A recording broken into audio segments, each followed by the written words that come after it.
여기서 다 나오는데 땅과 하늘과 불과 물이 우주를 만들고 나면 즉 천지가 나뉜다는 건요. 하늘에서 별이 뭉쳐서 별이 생기고 별에서 어떤 거기 물이 생기고 불이 생겨가지고 그 천지 수화가 갖춰지면 이제 생명체가 탄생되겠죠. 그 원리에서 그 다음에 뭐가 만들어지냐면요. 요 네 개가 갖춰지고 나면 하늘하고 물이 만나면 어떻게 될까요? 하늘하고 물이 만나면요. 하늘하고 물이 만나면 이겁니다. 요거는 감괴죠. 요거는 건괴죠. 이렇게 분석 잘 안 하거든요. 그래서 저도 이거 어디서 배운 거냐면 조선시대 면호 선생님이 괴를 분석할 때 이렇게 하시는 거 보고 배운 거예요. 이렇게도 분석할 수 있구나 하고 분석해 보니까 재밌어요. 하늘하고 물이 만났죠. 요게 감괴잖아요. 지금 감괴 밑부분이잖아요. 요 부분하고 요 부분이잖아요. 즉 하늘이 물처럼 흘러다니는 게 바람이에요. 자, 이렇게 만나면 어떻게 될까요? 불하고 땅이 만나면요. 위에는 불이고 밑에는 땅이죠. 요게 산이에요. 땅이 불처럼 타오른 거죠, 산이. 재밌죠? 그런데 이 불이 만약에 이 불이 음기를 만나서 위에가 터져버리면 어떻게 될까요? 밑에는 불이고 위에는 음기면. 불이 터졌다는 측면에서 요거를 벼락이라고. 벼락이 불이 터져서 밖으로 뻗쳐나갔다. 자, 반대로 물이 밑이 막히면요. 물이 밑이 막혀가지고 단단한 걸로 고여있으면 요게 연못이에요. 그래서 천지수화에서 나머지 8개가 나오는 방식. 천지 건공감리가 제일 중요해요. 그래서 서양은 건공감리만 갖고 모든 걸 계산해요. 지수화풍으로 계산하거든요. 예, 지수화풍으로 계산하는 방식이고 동양은 오행으로 계산하고. 예, 근데 결국 다 하나예요. 공식이 두 개가 있는 게 아니에요. 지수화풍으로 재나 건공감리로 재나 그걸 오행으로 재나 다 그 공식에서 일부를 갖다 쓰는 거예요. 전체 공식을 알고 나면은 다 그게 이해가 되실 거예요. 예. 이해되시죠? 장자 배우러 오셨는데 역학만 한참 배우는 그래야 이해가 돼요. 자, 여기까지 이해하셨으면 요게 중요하다는 거 아시겠죠? 8개 중에 핵심은 천지 건공가입니다. 우리나라 태극기 기억하세요? 하늘은 순양으로만 현실은 있지 않기 때문에 하늘과 땅은 배경으로는 중요하지만 살아 움직이는 놈들은 뭡니까? 불과 물이에요. 땅과 하늘이 교류되면서 양기가 위로 올라가서 여기 있는 물이 타올라서 불이 돼서 올라가서 물이 돼서 내려오고 이게 구름이 올라갔다가 비가 내려오는 이 조화를 통해 생명이 탄생되고 돌아가는 거예요. 이게 천지만 있으면 그냥 여긴 뜨겁고 여긴 차갑고 해서 찢어져서 만날 수가 없죠. 차가운 중에 하늘의 양기가 와서 데펴주고 또 차가운 이 기운이 하늘로 올라가서 또 하늘을 식혀주고 해야 돌아가거든요. 그래서 수화가 아주 중요합니다. 그래서 선천팔계는 건곤이 딱 중심축에 있고 후천팔계는 감리가 중심축에 있어요. 선천적으로는 건곤이 이치상은 이게 중요하지만 현실에서는 수화가 주인이라는 겁니다. 물과 물의 변화가 우주의 전부예요. 선천적으로는 음과 양의 변화가 중심이고. 이해되시죠? 그래서 같은 태극이라도 이렇게 그려놓을 때 이렇게 하면은 건곤을 상징하고 이렇게 그릴 때는 일부러 요걸 더 그리는 겁니다. 요게 뭡니까? 음기 중에 양이 하나 있죠. 그대로 감기 아닙니까? 요거는요. 양 안에 음이 있죠. 리끼 아닙니까? 양 안에 음의 씨알이 있다가 요놈이 이놈이에요. 요놈이 요놈이고. 양 안에 음의 씨알이 있다가 음이 커져서 음기 세상이 오고. 그런데 음 안에 또 양이 숨어 있다가 다시 이렇게 그 싹이 자라서 양 세상을 만들고 이렇게 돌고 도는 걸 강조할 때는 점을 하나씩 박아둡니다. 이해하기 쉽게. 이해되시죠? 이게 리끼고 감깨예요. 그대로. 자, 감깨는요. 보세요. 음 속에 약물이 하나 숨어 있는 거예요. 그래서 이거는 물고기를 나타냅니다. 상징 중에. 요거는 하늘에 음기가 하나 돌아다녀요. 물질이 하늘을 자꾸 돌아다니는 게 뭐죠? 새요. 미사일, 새, 화살 다. 하늘에 물질이 날아다닌다. 에너지가 아닌 애가. 그렇죠? 요거는 땅 속에서 강한 생명력을 갖고 활발하게 돌아다니니까 흐르고 다니니까 물고기가 이거 상징이에요. 예, 숨어있는 중에 양기가 하나, 물고기는 물속에 숨어있죠. 음기 속에 숨어있는데 활발한 생명력 자체가 돌아다녀요. 그래서 물고기가 새가 됐다는 건요. 동양에서 땅에 있는 지기가 하늘로 올라갔다는 겁니다. 그럼 하단전에 있는 지기가 어떻게 하면 올라갈까요? 위로. 춥기가 일단 많이 돼요. 기운이 많이 쌓여야 되고. 근데 올라갈 때는 뭘로 촉발되는지 아십니까? 불로요. 열기로 변해야 돼요. 물이 불로 변해야 올라가요. 달궈져야 올라가요. 많은 기운이 쌓여야 되고 그 기운에 점화가 돼야 돼요. 불이 날 때. 지금 불은 어디서 나겠습니까? 땅은 원래 차가운데. 하늘에서 내려온 기운이, 즉 정신을 거기다 집중해 줘야 돼요. 정신이 하늘에서 내려온 기운이 돼요.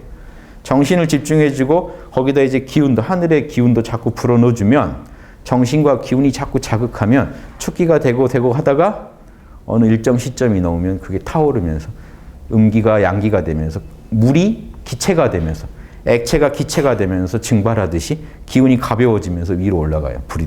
그걸 물고기가 새가 됐다고 하는 거예요. 그래서 6개월을 날아가는 이유는 아까 말씀드렸죠. 관절이. 예. 이걸 타고 올라가야 되니까 6개. 예, 6관절을 각각 뭐죠? 하나, 둘, 셋, 넷, 다섯, 여섯에서 이리 올라가더라고요. 밑에서 시작해서 6개를 거쳐서. 그래서 왜 하늘 연못이라고 하느냐?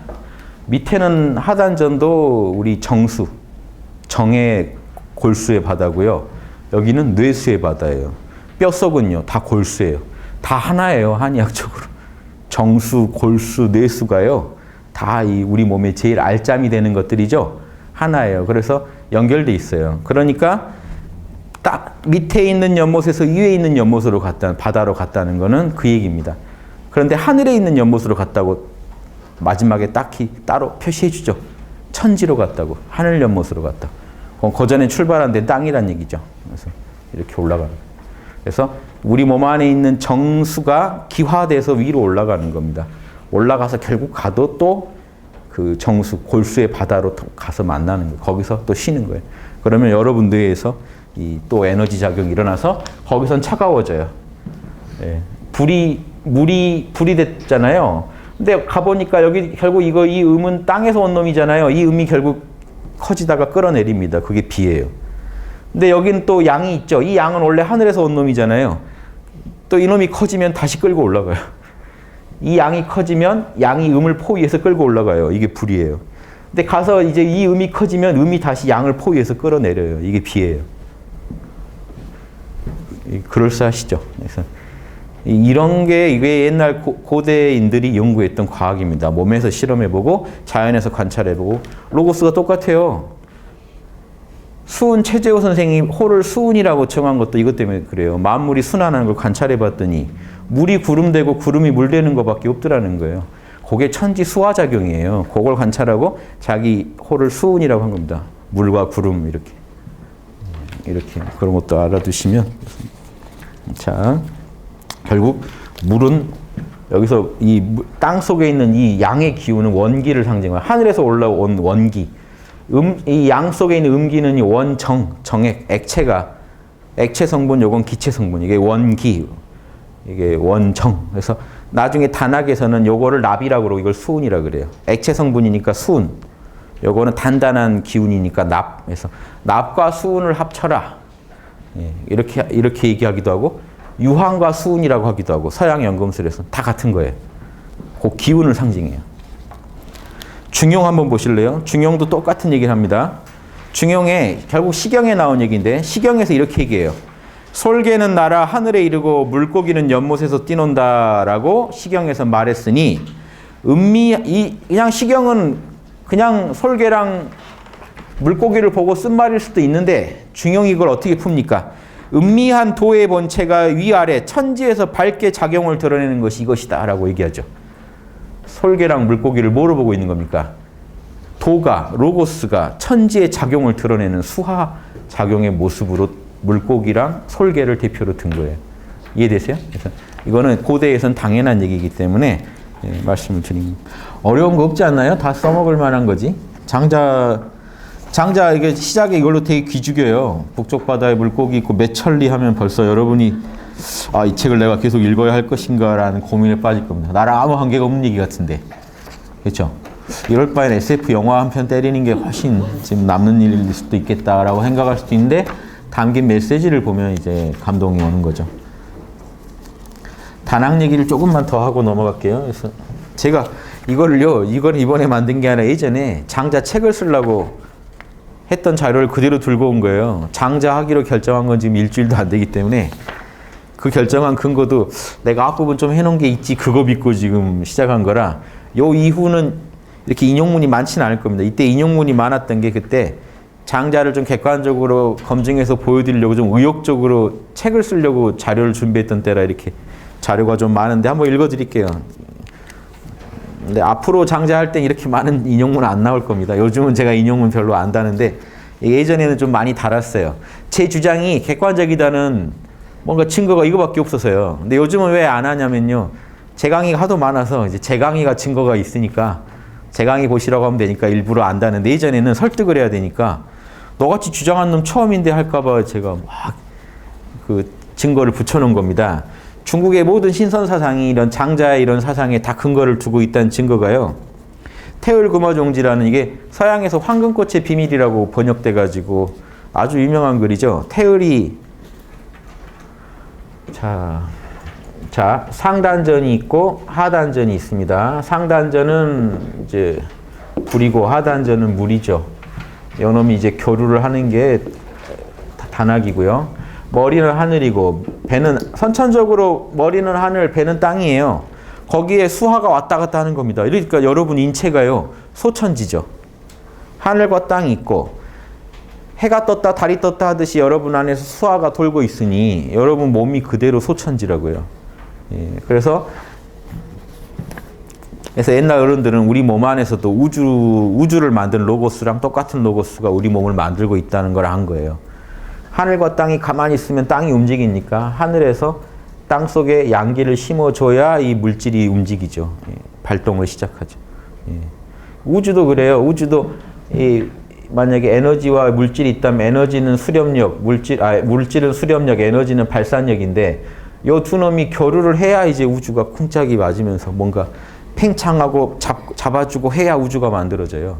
팽창만 있어도 우주가 못생겼고 지금 빅뱅 이론으로 봐더라도 탁 터졌을 때 터지는 힘은 양기고 붙잡는 힘은 음기인데 터지기만 했으면 우주가 만들어집니까? 누가 붙잡아줬으니까 질량이란 게 생기고 이 우주가 잡아진 거예요. 그래서 지금 우주는 지금 팽창하고 있다는 건 팽창을 뭐가 팽창합니까? 하니까 모르겠는 거예요. 우주 안에서는 안 찾아져요. 팽창하는 힘이. 암흑 에너지라고 합니다. 모르니까 암흑이라고 하는 거예요. 어두울 명자랑 똑같아요. 암흑. 분명 북쪽에 암흑인 어떤 뭔가가 있다. 바다가 있다. 그러니까 너무 헤아릴 수 없는 경지를 지금 어둡다고 하듯이 암흑 에너지가 우주를 발산시키고 있다. 암흑 물질이 우주를 잡아주고 있다. 그런데요. 암흑 에너지가 더 크면요. 발산력이 크면 지금 팽창하는 거고 수렴력이 크면 우주가 쪼그라드는 겁니다. 현재는 팽창이 더 빨라지고 있어요. 현재까지는. 그런데 이후는 모르는 거잖아요. 그래서 현재 우주 종말의 세 가지 시나리오가 이 권의 힘이 더 크면 어떻게 돼요? 권의 힘보다 건의 힘이 더 크면 우주가 찢어져서 끝나요. 팽창하다 찢어져서 끝나고. 수렴력이 커지면요. 어느 시점 이후 만약에 수렴력이 커지면 쪼그라들다가 특이점 수준에 아주 거기로 들어가서 시공이 없는 자리로 들어가서 끝날 거고. 여기 두 가지고. 세 번째 시나리오는 이대로 팽창이 계속 된다 하더라도 우주 내에서 어떤 에너지 활동이 없어지면서 끝날 것이다. 결국은 이게 자축인묘로 보면 어떻게 되는 겁니까? 결국은 이 동양의 시나리오대로라면요. 자시의 하늘이 열리고 이쪽으로 그려놨죠. 제가 축시의 땅이 열리고 인시의 생명체가 생기면 그렇죠? 돌아가다가 유시에 생명체가 먼저 사라지고 술시에 별들이 사라지고 해시에 하늘이 사라진다 이론이거든요. 이게 동양에서 한 개벽 주기예요. 동양인들은 벌써 직관적으로 우주는 이렇게 굴러가게 돼 있다는 걸 알아요. 봄이 오고 가을, 겨울 오는 걸 보고요. 동양인들은요. 우주는 이렇게 개벽이라는 거죠. 다시 천지 여기서 하늘 열리고 땅이 열리면서 개벽이 다시 시작되는 거예요. 또 새로운 개벽이. 이렇게 생각하시면 이렇게 우주는 계속 돌고 있다는 걸 직관적으로 갖고 있었다고요. 요즘 과학 연구에도 이거 이상 안 나옵니다. 현재 지금 과학은 이렇게 순환하는가에 대해서는 아직 확신을 못하고 한 우주가 이제 생겨날 때 어떻게 생겨났는가. 그렇죠? 하늘이 어떻게 열리고 거기서 땅이 어떻게 생겨났는가. 또 이제 향후 어떻게 우주가 사라질 것인가. 이거 추정하는 정도예요. 현 우리 우주 안에서. 그런데 실제로 스티븐 호킹의 더 선배격인가요? 그분이 주장하는 건 여러 번 이미 있다라는 주장을 한 게 있어요. 빅뱅이 여러 번 거듭됐다. 그냥 그 흔적을 또 찾으신 게 있더만요. 이번 우주에서 나온 흔적이 아니고 전 우주의 흔적이라는 걸 찾아내셔서 빅뱅이 계속되고 있다. 그럼 우리 동양 개벽론이랑 되게 비슷해져요. 그렇게만 알았어요. 확인돼야 아는 거니까. 다만 동양인들은 우주 추나추동이 오고 생로병사가 오는 걸 보고 우주가 보이지 않는 곳에서 우주를 어떻게 경영하고 있다는 걸 직관적으로 느껴서 태극기에 그 태극을 그려놓고 우주도 태극처럼 돌고 돌 것이다라고 본 겁니다. 왜냐? 다른 만물이 다 그런 원리로 지배받는 거 보면 우주도 그럴 것이다라고 본 거고 불교 우주론도 그래요. 성, 주, 괴, 공으로 돌아갑니다. 공겁에서 다시 성, 주, 괴, 공. 무한 반복이에요. 그러니까 우주가 사라져도 여러분 이 이론대로라면요. 우주가 사라져도 걱정하지 마시고 뭐만 사라집니까? 물질만 사라져요. 영혼계는 안 사라진단 말이에요. 영혼은 물질이 아니니까요. 자, 소우주의 문제로 와보면요. 여러분이 그러면 이제 태어나서 이렇게 사시다가 자, 이런 식으로 하면 혼이 생기고 육이 생겨서 이렇게 돌아다니시다가 마지막 다 사라지고 나면 어디로 돌아가죠? 예, 그게 또 혼의 작용, 이건 다 지상에서 얘기니까 예, 여기 혼이래. 여기는 지금 뭐죠? 예. 하늘이 열리고 땅이 열린다고 그랬지만 사실은 여기 지금 수정난 상태들이죠. 예. 인시에서 태아가 배양되고 예. 아직 수정난 상태들이고 이렇게 해서 한 사이클이 돌아가고 나면 또 새로운 생명체를 받아서 태어나시는데 이제 혼과 육이 이렇게 만나가지고 돌아다다가 죽고 나면요. 육만 죽지 혼이 죽는다는 거는 우리가 확인할 길은 없잖아요.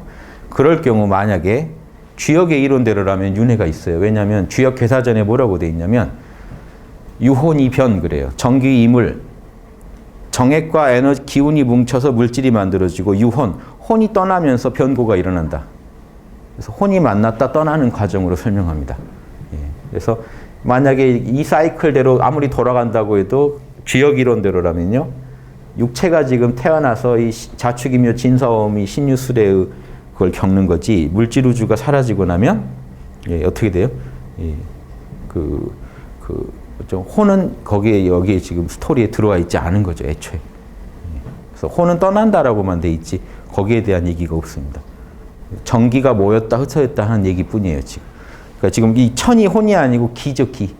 인체에서 기가 하늘이니까 에너지적 요소와 물질적 요소가 만나서 생명체가 탄생했다가 다시 그놈이 흩어지면서 예, 또 사라지는 것뿐이에요. 그래서 이런 거에 대해서도 이제 뭐 생각해 보시면 소우주에서도 우리 육체가 태어났다가 죽고 육체는 사라지는데 혼이 계속돼 있다가 다시 육체가 생겨나면 만약에 다시 나타난다면 만약에 대우주의 빅뱅을 개벽을 생각해 본다면 이런 가설도 세워볼 수 있죠.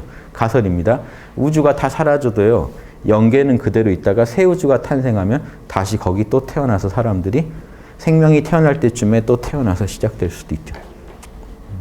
우리나라 규원사화라고 옛날 역사책이 하나 있는데 이게 조선 후기에 쓰여졌다는데 일제 때 쓰였다는 일제 때 좀 추가된 것 같은 부분도 있어서 아직 확정은 안 났습니다만 조선 후기본이라는 증거도 있고 여러 설이 싸우는 게 규원사화라는 게 있는데 거기 뒤에 가면 우리나라 역사 신화를요 신화처럼 써놓은 게 있어요. 거기 이렇게 나옵니다. 환인이 나와가지고 그래요. 우주가 암흑이 된 지 오래됐다. 좀 또 새 우주를 하나 만들어야겠다 해서 신들한테 명령을 하니까 신들이 만들어서 이제 다시 별들을 하늘을 열고 땅을 열고 해서 사람을 낳게 합니다. 그러니까 그때 이제 한인이 내려가 가지고 사람 사는 도리를 가르쳐라 해서 이제 환웅이 명령을 받고 내려오는 스토리로 돼 있는 그런 신화도 있어요. 그런 것도 보면 이미 이제 우주는 없는데 인간들은 있어요. 재밌죠? 이런 것도 한번 생각해. 이건 인간이라는 거죠. 생각해 보셔도 재밌어요. 인간은 진짜 영원한 존재일까? 이 우주에서 꼭 필요로 하는 존재인지. 우주의 필수 구성 요소면 인간이 어떤 식으로든 있을 거 아닙니까? 우주가 생겨나면 인간도 같이 꼭 있을 거고. 우주가 사라졌을 때 인간은 어디로 갈까? 막 이런 것도 한번 생각해 보시면 재밌는데, 이런 동양학적 관점에서 보면은 그런 이론이 이제 좀 동양적인 가설이죠. 물질은 돌고 돌지만 영혼 물질 너머의 세계에서는 또 그런 변화를 넘어서서 있을 것이다 하는. 자, 그건 그거고요. 그건 그거고. 자, 태을 금화종지 뭐라고 돼 있냐면 태을이 금화는 금단이에요. 태을은 태극입니다. 태을은요 태일이라고도 하고 태극이에요. 북극성이나 태극을 상징해요. 연엄이 태극이고 금화는 황금꽃이죠. 네. 금단을 말해요. 금단. 태을 금화종지란 건 뭐냐면요. 원신과 원기의 만남에 대한 노래입니다. 태을이라는 원신이 금화라는 원기, 정기의 아주 엑기스를 만나서 함께 정기신이 합일이 돼야 진정한 그 갱생이 있다는 거죠. 거듭남이 있다는 거예요. 태을 금화 종지. 그래서 태을은 상단전이고 금화는 하단전을 말해요. 근데 이거 이제 서양 분들이 이런 걸 아나요. 막 오묘하게 갖다 붙여가지고 알 수 없는 그런 이야기로 많이 만들어 놓은 게 봤는데요. 그 황금꽃의 비밀 해가지고 막 알 수 없는 얘기로 간 게 많은데 이겁니다. 핵심은 태을은 원신 태극자리고 금화는 금단. 그러니까 태을만 얻으면 되겠어요? 안 되죠. 금단까지 얻어야 된다는 얘기입니다. 하단전의 에너지까지 확보해야만 제대로 된 영적 갱생이 된다. 호흡 돌리기를 100일간 하면 꼭 100일을 중시해요. 석 달. 태아도 석 달은 지나야 사람 형체가 갖춰진다고요. 옛날에는 꼭 수련을 100일 강조하는 게 석 달입니다. 석 달.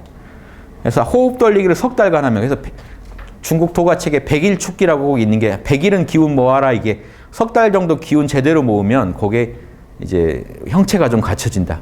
그러니까 뭔 공부를 해도 좀 기술이 좀 뭐죠? 뚜렷해지는 걸 한 100일 잡는 겁니다. 100일은 해라 그럽니다.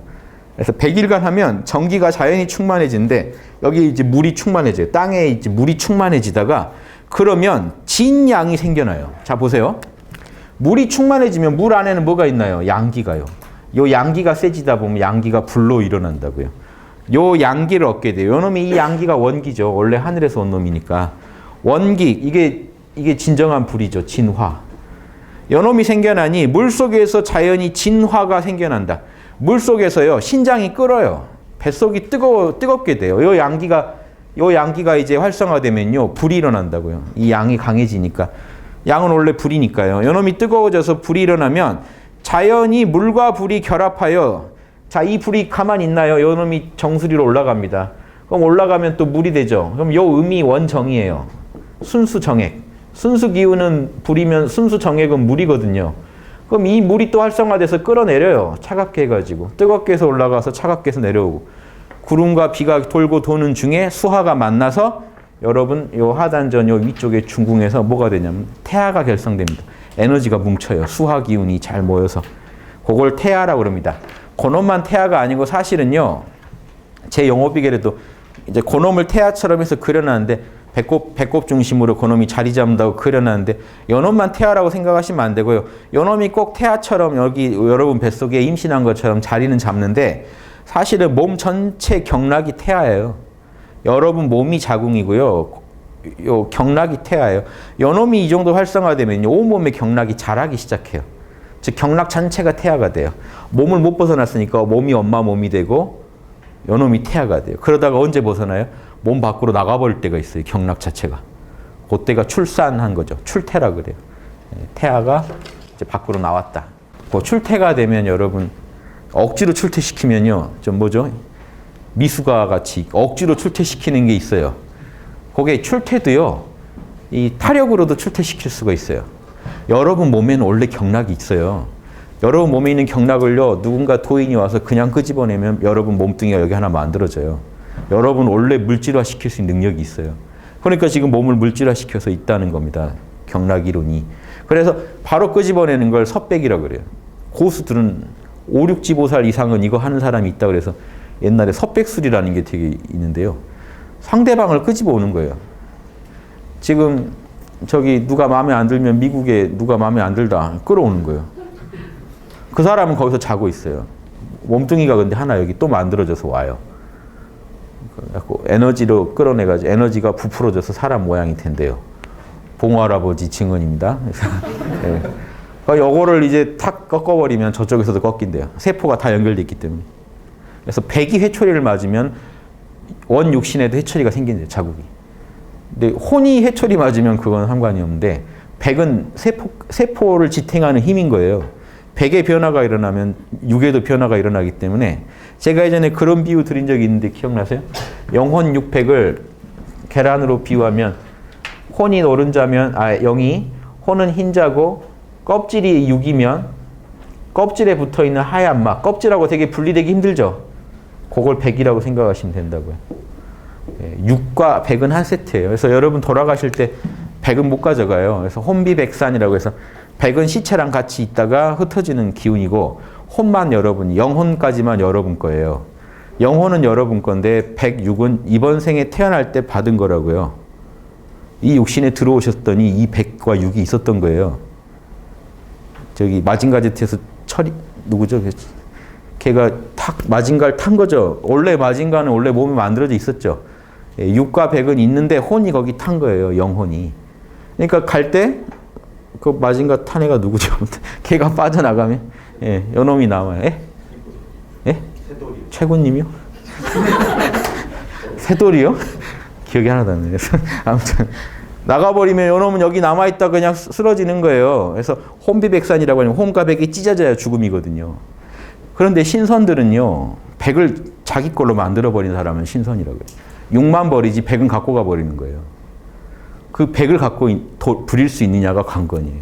여기에 단학을 닦는 이유는 백을 부리는 힘을 얻으려고 그래요. 그럼 그 연습하는 게 뭐겠습니까? 단학의 핵심이. 호흡 조절하고 이거 하는 건요. 완전 기초고요. 지금 이거 하려고 한 게 아니에요. 사실은. 백을 내가 죽기 전까지 부리는 힘을 얻으려고 한 거죠. 이제 옛날 단학가들은. 신선되고 싶어서 한 사람들은. 단학의 용도도 다양한데요. 호흡에서 힘을 얻겠다는 것도 있고 뭐 여러 가지 건강도 있고 있는데 신선되겠다는 사람들은 목표가 지금 이거 분리시키는 게 목표잖아요. 그러니까 지금 태열금화정진이 뭐니 계속 이 얘기를 쓰는 거예요. 그 백을 부리는 비법이요. 수하를 조절하는 능력을 내가 얻어야 돼요. 백의 물과 물을 조절하는 능력을 얻어서 이 백의 태아를 만들어내고 그 백의 태아를 잘 키우면 그놈의 백이 경락이 몸 밖으로 스스로 힘으로 나갈 수 있게 만드는 게 신선술의 비밀이고 인체의 백은 원래 그런 능력이 있기 때문에 사실 여러분 타력에 의해서도 주문수련이나 뭐나 이 아주 미숙하지만 억지로 끄집어낼 수도 있는 거예요. 여러분 백을. 진짜 도인이 나오면요. 끄집어낼 수도 있다고 돼 있어요. 본 적은 없습니다. 아무튼 신선사상에서는 그런 것까지 있어요. 그 얘기는 뭡니까? 즉 여기서 우리 신선사상을 이해하는 거예요. 백은 원래 완벽한 거예요. 사실은. 원래 완벽한 백을 내가 부리는 힘을 얻기 위해서 공부하는 거지. 이해되세요? 여러분 안에 이미 백은 온전히 갖춰져 있다고요. 그거를 끄집어내서 내 마음대로 쓸 수 있는 힘을 키우는 거예요. 그러니까 남이 불러내도 불러내지죠. 그럼 이미 무련하는 능력이 있다는 얘기잖아요. 근데 왜 우리는 수련해야 되냐? 내 힘으로 못 하니까요. 죽을 때 버리고 가야 되니까요. 내 말을 안 들으니까요, 백이. 내 말 듣게 만들기 위해서 수련을 하는 거예요. 그래서 이 백을 개발한다는 거는 그런 부분이 있어요. 이미 온전한 백 자체가 원래 그런 존재고 물질화하는 능력을 갖고 있고 그걸 내가 쓸 수 있는 힘을 키우는 겁니다. 백을 개발한다는 거. 그래서 자 노자 해보세요. 노자 보기 전에 진리의 태가 결성된다고 그랬죠. 그러면 내가 전혀 알 수 없는 차원의 하늘에 존재하게 되니 갓난아이가 저절로 완성된다. 다른 세계에 존재할 수가 있게 된다 하는 겁니다. 그 백을 개발한 사람은 다른 이 영적 이런 우주에 존재할 수 있다는 거죠. 백을 개발한 사람들이 그런 강한 에너지를 가진 사람들이 사는 그런 영계 차원에 가볼 수 있다는 거죠. 그래서 원래 이게 우주도 다 이런 사람들이 우주를 지배하잖아요. 결국 이 다른 차원이라는 게 선계에 들어갈 수 있는 거예요. 그 백을 개발한 사람들이 사는 세계. 백을 개발하지 못한 중생들이 사는 세계가 아닌 그런 세계도 가서 구경할 수 있고 그게 옛날에는 별나라라고 생각했어요. 그래서 옛날에 그 태식론에 보면 그런 각종 하늘 별나라를 다 돌아다니고 구경할 수 있다 이렇게 돼 있어요. 선계가 별나라인 거예요. 그래서 북극성이 제일 그 별 중에 별이니까 북극성의 제일 꼭대기에 가장 센 하느님들이 거기에 계시고 이렇게 상상한 겁니다. 이게 불교에서 색구경천이라고 하는 거고요. 북극성이라는 게. 기독교에서 북극에 있다 그래요. 하느님이 북극에 계시다는 말이 나와요. 루시퍼가 북극에서 땅에 떨어졌다 이런 말을 표현을 쓰거든요. 그런 거 알아두시면 재밌죠. 노자, 혼과 백을 하나로 껴안아서 분리되지 않게 할 수 있겠는가? 이게 노자에서부터 나오죠. 이런 얘기들이. 그래서 영, 혼, 육, 백, 육 이 관계만 잘 아시면 무슨 말인지 아실 겁니다. 포박자라는 이것도 유명한 고전이죠. 포박자의 이렇게 지진편에 하느님과 통하고 싶다면 물과 불을 알맞게 조절하여 형체에서 분리시킬 수 있어야 된다. 아주 노골적이죠. 형체에서 분리되면 그 몸이 삼원 7백으로 이루어져 있음을 알게 된다. 몸뚱이가요, 혼백으로 이루어졌다는 걸 알게 된다. 육신으로 이루어진 몸이 중요한 게 아니고 혼백으로 이루어진 몸을 만들어낼 수 있느냐 하는 게 관건입니다. 그러기 위해서 단학을 하는 거예요. 사문과경에, 이거는 불경인데 초기 불경 부처님이 뭐라고 했는지 보실래요? 워낙 이론이 똑같아요. 단학에서 여러분 그 단학 이런 신선되는 거를요, 6에서 100이 벗어나는 거죠. 금선 탈각이라 그래요. 금선이 매미거든요. 매미가 허물 벗는다. 그래서 옛날 신선 사상한 분들은요, 당연하게 알고 있는 거예요. 뭐냐면 매미도 허물 벗으면 날죠. 못 날던 놈이. 인간도 허물을 벗고 나면요, 적절한 수행을 통해서 인간의 몸을 벗어나고 나면 우화등선이라고도 하고요. 그 벌레가 날개 없던 벌레가 날개 생기는 걸 우화라고 하지 않습니까? 그러니까 그 얘기예요. 실제 날개가 생긴다는 게 아니라 인간이 한번 진화해버린다는 거예요. 더 나은 차원의 존재로. 매미, 미물도 다 진화하게 만들어놨는데 하느님이 인간 낼 때 진화하게 만들어놨다는 거예요. 적절한 수련만 하면 요즘 뉴에이지식으로 말하면 더 높은 차원의 존재로 거듭나버리는 비밀이 있다는 거예요. 그걸 알아낸 사람들이에요. 이 신선가들은. 그래서 이 사상이 이미 노장 철학 안에 다 들어있어요. 나중에 신선되는 것만 아주 전공한 사람들이 중국 도교를 만드는데요. 그 전에 이미 큰 도를 이해하려면 당연히 그런 신선술은 그 안에서 이미 다 닦아야 된다. 단학은 그 안에 이미 일부러 들어가 있었던 거죠. 왜냐하면 노장이나 이런 사람들이 신선되려고만 수행한 사람들은 아니거든요. 그런데 인간 세상을 잘 다스리고 경영하고 이런 문제에 관심이 많았던 분들인데, 그러려고 하더라도 신선 사상에 해당되는 그런 내용이 이미 있었던 거죠. 그래서 마찬가지로 육바라밀과 팔정도를 잘 닦으면 부처나 보살이 되는데 그 안에도 신선 사상에 해당되는 밀교적인 부분이 있어요. 그래서 지금 티베트 불교도 대승불교인데 밀교가 있어서 금강승이라고 하잖아요. 밀교 때문에 금강승이라고 합니다. 다이아 몸을 만들 수가 있기 때문에. 불변의 몸이라고 해서 다이아몬드의 몸이라고 그래요. 금강신이라고 합니다. 그래서 이 금강신 만드는 법이 사문가경에 이미 나와요. 사선정 상태가 전제되어 있습니다. 그는 이와 같이 명상에 들어 이미 참나는 각성했어요. 태을 금화정지로 치면요, 태을은 이미 각성했단 말이에요. 사선정에 들어가면 금화를 못 만들어서 문제죠. 그러니까 사선정에 들어서 명상에 들어 순백하고 순결하고 흠이 없고 때가 없고 부드럽고 능동적이고 굳건하고 흔들리지 않는 마음, 이건 금강심이에요. 금강심은 맞는데 금강신은 아직 보장이 안 돼 있죠. 여기서 한 걸음 더 나아가서 의성신, 생각으로 만드는 몸, 사실은 생각만으로 재료로 해서 만든다는 게 아니고요. 내가 마음을 내 가지고 만든다는 거예요. 정신작용으로. 재료는 뭡니까? 혼백이겠죠. 그래서 혼백합일체인 보신, 환신을 만든다는 겁니다. 티벳에서는 환신이라고 그러고 대승불교 경전에서는 보신이라고 그래요. 카르마의 몸이라고 해서 내가 만들어낸 몸이니까 카르마의 지배를 받죠. 그 의성신을 만들고자 마음을 쏟고 기울이게 됩니다. 법신은 안 만들어도 있는 겁니다. 그런데 보신은 만들어야만 있지 안 만들면 여러분께 아니에요. 그리하여 그는 이 몸으로부터 다른 몸을 바꾸어내는데 색도 있고 뜻으로 이루어지고 내가 마음을 내서 만든 거고 여러 가지 몸의 각 부분들이 모두 갖추어져 있고 감각기관이 열등하지 않는 몸을 바꾸어내는데 육신보다 더 나은 거죠. 이러니까 어떤 사람이 뱀의 허물을 벗겨내고는 이게 뱀이고 이건 허물이다라고 뱀과 허물은 다르다. 뱀으로부터 허물을 벗겨냈다라고 생각할 것이요. 이 말은 뭡니까? 육신이 허물이고 진짜 본체가 밖으로 나가게 될 정도의 그런 몸을 만들어야 된다. 이게 초기 불경 지금 팔리어경에 있는 겁니다. 그러니까 초기 부처님은 이거 하신 거예요, 사실은. 부처님 육성을 그대로 적은 글에 이게 있었기 때문에 대승경에 있었던 게 아니라 이거는 부처님은 이 공부하셨다고 보시면 돼요. 6년 고행할 때 이런 거 다 마스터하신 거예요. 6년 고행 시작 전에 이미 여기서 말한 태을은 다 깨칩니다. 힌두교 성자들 만나서 아트만 다 깨치거든요. 근데 거기 만족을 못하고 6년 고행을 또 하잖아요. 그 기간에 이런 걸 다 하신 거예요. 지금 남아있는 자료에 의하더라도 그 기간에 뭐 하셨냐고 하면 호흡 조절했다고 그러거든요. 호흡법. 실패했다는 식으로 얘기하고 고통만 엄청 겪었다고 얘기 나오는데 그거는 이제 고행하신 내용이고 거기서 얻은 결과물은 의성신일 거라고 추정해 보시면 되죠. 왜냐하면 본인이 의성신 만들으란 말을 바로 하니까요. 사문과경이라는 것도 이래요. 어떤 왕이 찾아와서 사문은 공부해서 뭔 결과를 얻었대요? 라고 묻는 거예요. 이런 결과를 얻었습니다. 라고 얘기를 하는 거거든요. 자, 좀 땡기세요. 단학에. 땡기시는 분들은 지금 초보자를 위한 단학책을 사도 보시고 여력이 되시면 영어 비결까지 보시면 좋겠습니다. 법이 있어요. 그래서 1-2는요. 재해는 개의한 일을 아는 사람이다. 이게 책 이름이냐 사람 이름이냐 몰라요. 그런데 사람 이름으로 많이 번역합니다. 느낌이 좀 그래서요. 재해라는 자가 괴이한 거를 많이 아는 사람인데 재해가 말하여 이르기를 붕새가 남쪽 바다로 옮겨갈 때는 파도가 삼천리나 치며 해오릿바람에 날개를 치며 위로 솟구친 것이 9만리에 이른다. 6개월은 날아가야 멈춘다 라고 하였다. 똑같은 내용이 재해라는 글에 재해라는 사람이 했다 하는데 장자는 지금 다 지어낸 얘기들이 많기 때문에 알 수는 없어요. 그냥 자기 얘기를 증거하려고 또 갖다 붙인 걸 수도 있기 때문에 그냥 그렇다더라 하는 겁니다. 1-3 아지랑이와 먼지는 살아있는 존재들이 숨결로서 서로 불어낸 것이다. 땅에서요 아지랑이 표현이 참 멋집니다. 야마, 들의 말이라고 그래요.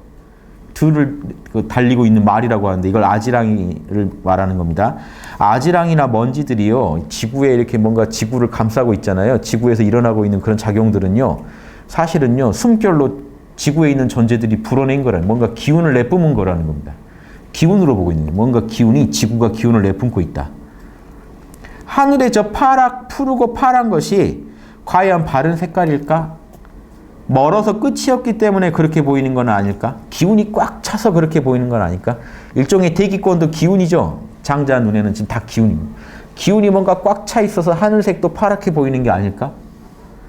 붕새가 만약에 아래를 저 구말리 위에서 내려다봐도 아마 이렇게 아득하게 보일 것이다. 기운 때문에 지상이 또 왜곡돼서 보이지 않겠는가? 이런 얘기입니다. 또한 물이 두텁게 쌓이지 않으면 큰 배를 실을 힘이 없다. 지금 앞에 이 얘기를 갑자기 왜 했냐면요. 숨결이 포인트입니다.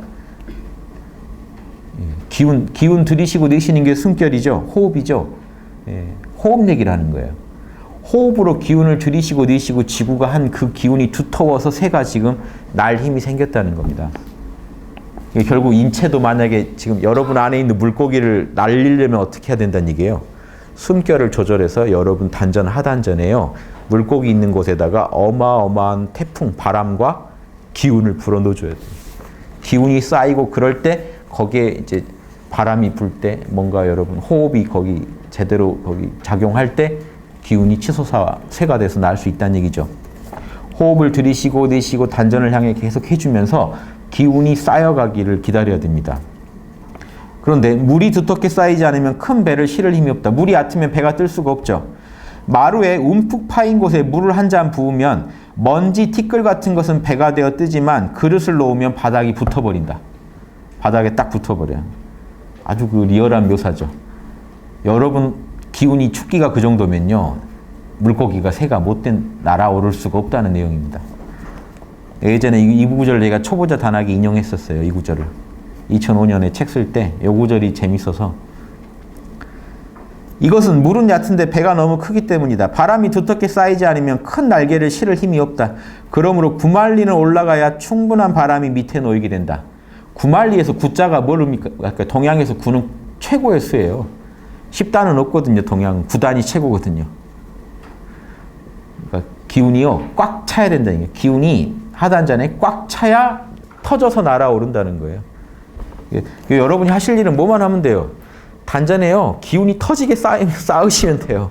다른 거 신경 쓰시면 안 돼요. 기운을 어디로 돌렸느니. 자꾸 중국에 단학단체 가신 분들은 자꾸 기운 돌리는 것만 배워갖고 와요. 단전에 기운은 없는데 몸에 돌리는데 달인들이에요. 상상력의 달인이 돼가지고 오세요. 그러지 마시고 다 무시하시고 단전만 바라보고 한 놈만 자꾸 잡으면 돼요. 단전만 붙잡고 계속 거기다만 기운 쌓이면 9만리 기운 꽉 차면 그냥 날아오르는 겁니다. 별 수가 없는 거예요.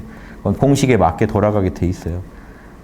이런 뒤에야 비로소 바람에 의지하고 푸른 하늘을 등에 져서 막는 자가 없다. 딱 하늘만 등에 있고 밑에는 어마어마한 9만리의 기운이 쌓여서 바람이 쌓여서 날아갈 수 있게 된다는 거죠. 그때 돼야 이렇게 되어야만 비로소 남쪽 바다로 날아갈 수 있다. 1편이 소요인데 소요하는 법은 안 나오고 계속 이거 단학 얘기만 하고 있는 것도 보면요. 장자가 얼마나 단학을 중시했는지 알 수 있습니다. 지금 여러분 그냥 명상하는 건 그렇게 어려운 일이 아니라는 거예요.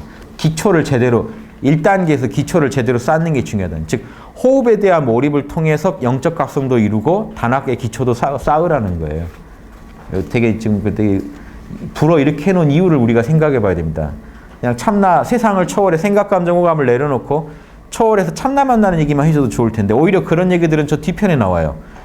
안자랑 공자의 대화 중에 좌망이니 심재니 텅 비우고 마음을 완전히 텅 비우는 심재나 좌망 모든 걸 잊어버린 몰라 해버리는 그런 얘기는 오히려 뒤에 나오고요. 소요유에서 오히려 이 우주를 진짜 소요하려면 기운이 쌓여야 된다는 얘기만 계속하고 있습니다. 왜 이렇게까지 하는지 심정을 좀 이해해 주시면 좋죠. 제가 쓴 글 한번 보죠. 하늘이 까맣게 보이는 것은 천지 만물이 뿜어내는 숨결인 기운이 까마득하게 쌓이고 또 쌓여서 그런 것이다. 붕세가 날아오르기 위해서는 하늘이 파랗게 보이는 거 아닌가요? 예, 파랗게 보이는 거는 붕세가 날아오르기 위해서는 위에서 내려다볼 때 아래가 까마득하게 보일 정도의 엄청난 양의 기운 즉 에너지가 필요하다 합니다.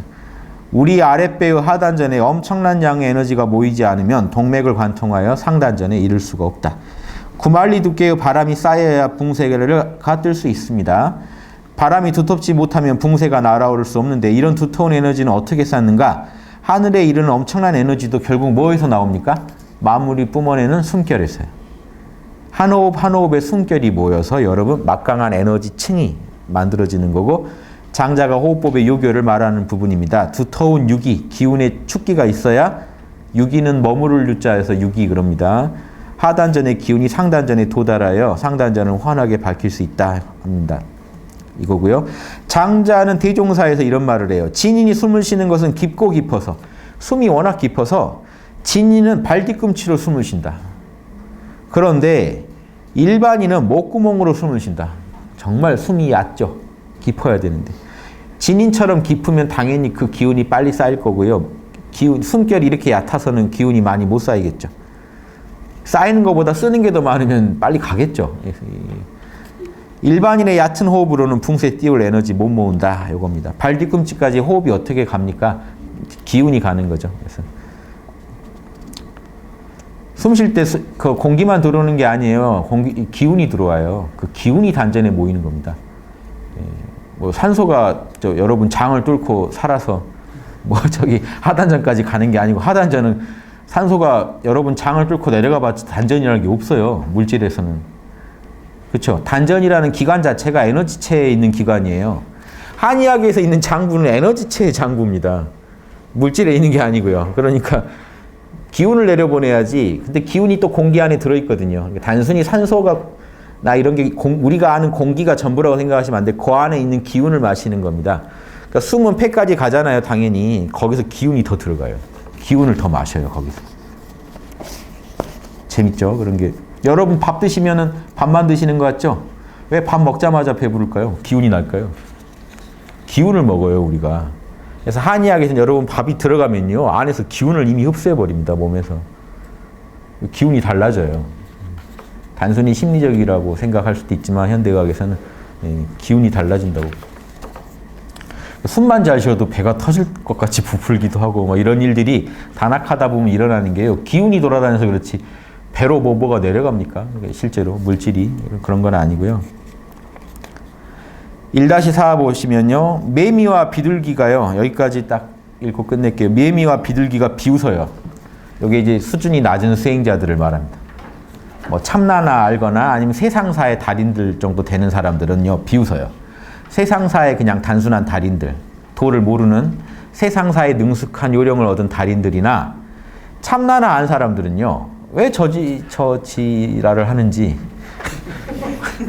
저 왜 저러고 있는 거야? 기운을 왜 강조하는 거야 도대체? 의문이 날 수 있죠. 왜 기운을 얘기하는 거야? 기운이라는 것도 우리 마음의 대상인데 우리 마음 자체를 참나를 강조해야지 왜 기운을 강조하는 거야? 이거 못 받아들이는 분들 많습니다. 그분들을 지금 앞에다 놓은 거예요. 매미나 비둘기가요. 시야가 지금 짧고 붕새처럼 멀리 갈 이유가 없는 새들이에요. 지금 새나 이런 곤충들이에요. 또 오래 살지도 못하고요. 매미나 하루살이나 이런 존재들이 뭐라고 합니다. 우리는 솟구쳐 날아올라도 느릅나무나 박달나무에 이르고 거기 가면 짱인데 때로는 거기도 우리 못 가서 땅바닥에 떨어지는데 어쩌자고 구만리 남쪽 바다를 왜 가겠다는 거야. 구만리 나는 것도 이상한데 구만리에서 또 남쪽 바다까지 그대로 날아가야 되잖아요. 뭐라고 비판하는지 아십니까? 들판에 나가는 사람은 새끼 싱싸만 가지고 갔다 와도 배가 부르지만 배가 과일처럼 된다고 돼 있어요. 동그래지는데 백리를 여행하는 사람은 밤을 새워 방아를 찧어서 식량을 준비해야 되며 천리 갈 사람은 3개월분은 모아야 된다. 여기서 또 3개월 100일 축기가 나오죠. 3개월분은 모아야 천리를 간다. 그러니 이 두 벌레가 뭘 알겠는가? 재밌죠? 뭘 알겠는가 하는 게 제가 자주 예전에 당했는데 여동생들한테 뭐라고 한마디 하면 오빠가 뭘 알겠는가 이런 대접 받습니다. 그래서 그러니까 그 사정 모를 사람은 모르는 얘기거든요. 그러니까 이 뭡니까? 뭘 알겠냐 이거죠. 그래서 아까 건곤도 얘기했지만 건곤은 서로 이해 못해요. 그렇죠? 건 보세요. 하나로 깨는 기운이 강하면 추상화 시킨단 말이에요. 매사를. 여러 개를 하나로 깨는 게 추상화잖아요. 그 이성작용이죠. 감성작용은 하나하나 그 느낌을 중시하잖아요. 둘이 대화하면 서로 제가 뭘 알겠냐로 가겠죠. 서로 사정을 이해가 안 되니까. 그 느낌 하나하나를 막 소중히 하는 사람을 갑자기 아주 추상적인 사고에만 능한 사람이 만나면 대화가 안 돼요. 또 이 사람이 볼 땐 저 사람은 그 개별적인 그 하나하나 소중한 것들을 쉽게 무시하고 딱 하나로 정리해버려요. 기분 나쁘게. 또 저쪽은 그 하나로 깨면 간단한 얘기를 되게 하나하나 하고 있어요. 그런데 재밌는 건 우주는요. 둘이 만나야 역사가 창조가 이루어집니다. 그러니까 현명한 사람은요. 남녀가 다 현명하다면 이렇게 움직여야 돼요. 너가 뭘 알겠냐로 가면 안 되고요. 저거를 내가 빨리 수용해서 맞춰야 물건이 나온다고 생각해야 돼요. 그래서 배워야 돼요. 나한테는 이렇게 복잡한 게 저렇게 단순화될 수도 있다는 걸 배워야 되고 내가 지나치게 단순화하고 있지 않나 해서 저런 내용들을 내가 다 꼼꼼히 포함한 어떤 단순화를 시켜야겠구나. 단순화를 하더라도 서로 도와주면요. 창조가 되는데 둘이 무시하면요. 이제 천지가 분열되죠. 합쳐지면 천지가 모여서 만물을 만들고 그게 핵심입니다. 건곤이 서로 이해하고 그 능력을 합칠 때요. 한 사람 안에도 지금 건곤을 합치면 단학의 요결 아닙니까? 새 생명 창조하는 요결이요. 진리의 태아를 어떻게 만듭니까? 여러분 안에 있는 건곤의 에너지를 합치면 돼요. 재밌죠? 그러니까 하늘의 에너지랑 땅의 에너지를 합쳐야 되니까 앉아서 뭔 짓을 하냐면 모든 관심을 단전에다 쏟아주는 겁니다. 땅에다가. 하늘에 있는 이 정신작용을요. 땅에다가 관심을 쏟아주면요. 땅에서 불이 나가지고 하늘로 올라와요. 기운이 교류가 일어나 버려요. 이걸 한 나라로 치면요. 리더가 먼저 나서야 된다는 것도 포함해요. 공식에. 아랫사람과 윗사람이 있을 때 머리는 뜨겁고 밑에는 차가워지면 양극화가 심화되죠. 그럼 한 사회가 죽어요. 중산층이 무너지면서. 그럼 어떻게 해야 되냐면 윗사람이 나서야 돼요. 땅이 위로 올라오지 못해요. 여러분이 아랫배에 관심을 갖고 호흡해줘야 배가 따뜻해지지. 윗사람이 아랫사람한테 관심을 줘야 이 사람들이 따뜻해지고 풀리면서 이 사람을 따르고 서로 하나 교류가 돼서 서로 정보를 주고받으면서 한 조직이 건강해집니다. 어느 조직도 똑같은 공식으로 돌아가요. 이게 로고스 아닙니까? 여러분 몸뚱이도 그렇고 여러분 마음도 그렇고 조직도 그렇고 나라도 그렇고 다 똑같아요. 그 공식 입에하면 죽고 그 공식을 따르면 삽니다. 그래서 단학도 결국 그런 원리다 하는 겁니다. 자, 이 부분 제가 풀이를요. 이러한 원기의 배양 수련을 모르는 작은 지혜는요. 이게 서로 사정이 납득이 안 돼요. 원신의 각성에 만족하고 원기의 배양에는 관심을 안 갖는데 장자가 뭐라고 합니까? 멀리 갈 생각이 없는 너희들은 그 정도면 충분하다. 새끼만 준비해도 충분한데 천리 갈 사람은 입장이 다르다. 자 보세요. 들판에 나갈 사람이 천리 갈 사람의 그거 이해가 되겠습니까? 3개월치 식량을 준비하는 사람 보면 좀 이해가 안 되죠. 좀 미쳤나 하겠죠. 이렇게 이해가 안 될 일이라는 걸 장자가 전제합니다. 그리고 앞으로 이 다음에서는요. 각 단계에 따른 수행자들을 모델로 제시해서 하나씩 얘기해줘요. 매미 비둘기에 해당되는 수행자와 이제 거기서 한 단계 더 나간 수행자와 극치에 아까 들판에 나간 수행자와 백리 나간 수행자와 천리 나간 수행자를 셋을 나눠서 얘기해 줘요. 그러면 그 얘기가 이제 더 실감나게 와닿으실 텐데, 아무튼 먼 길을 가고자 하는 자, 즉 먼 길은 뭐겠습니까? 장자가 말한 먼 길은 어디까지예요? 최소 7단까지죠. 응제왕까지 가려면 원기 3개월치 식량 단단히 준비해서 떠나야 된다 하는 겁니다. 높은 도를 이루려면 식량을, 에너지를 단단히 준비해야 됩니다. 이게 백일축기라고 후대에 자꾸 불리는 겁니다. 고상, 옥황, 시민경이란 단학경전에 뭐라고 되냐면, 바람을 돌리고 혼합시키면, 이건 호흡이에요. 호흡을 잘 해가지고 100일 정도가 되면 공력이 신령스러워진다. 늘 100일이에요. 그래서 석 달 정도는 해야 그게 쌓인다. 이 얘기를 늘 합니다. 그래서 그거 참고하시고, 앞으로는 장자는 그 얘기로 갑니다. 그래서 자꾸 무용론을 주장하는 사람이 나와요. 그게 뭐가 필요하냐라고 하는 사람에게 대해서 너가 뭘 알겠냐. 다만 먼 길을 가려면 이게 필요하다. 그래서 1장에서 소요유에서 진리에 소요하는 모습보다는 지금 준비하라는 얘기를 오히려 많이 하고 있는 거예요. 이걸 오해해가지고 야, 구말리를 소요하는 모습이라니 이렇게만 생각하시면 안 돼요. 이 식량 준비하라는 얘기는 지금 귀에 안 들어오시죠. 예, 이 장자의 의도를 잘 이해하시면 재밌습니다. 나중에 또 이제 장자 조금씩 계속 매달 이어가겠습니다. 예, 감사합니다.